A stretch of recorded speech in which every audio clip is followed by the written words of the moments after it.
Ayollarimiz shirin ovqat qilishni bilmayaptimi? Yoxud nega erkaklar ko'proq ko'chada ovqatlanishni afzal topib, ko'chada ovqatlanishga talpinyapti? Bunga sabab nima deb o'ylaysiz?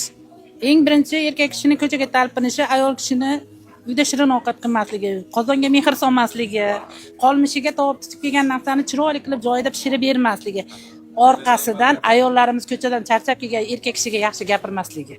O'g'lim, hozir endi yosh qizlarimiz ovqat qilishni bilmayapti. Ota-onalar uyda o'rgatish kerak.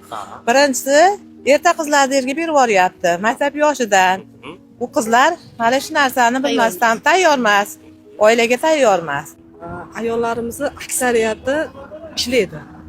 Nima uchun ishlaydi? Ya'ni oilaga naf keltirish uchun ishlaydi. Xo'p, ishlagan paytida to'g'ri, haqiqatda vaqt bo'lmasligi mumkin, tansiq taom qilish uchun. Lekin masalan o'zimdan kelib chiqib, dam olish kunlari albatta qilib beraman.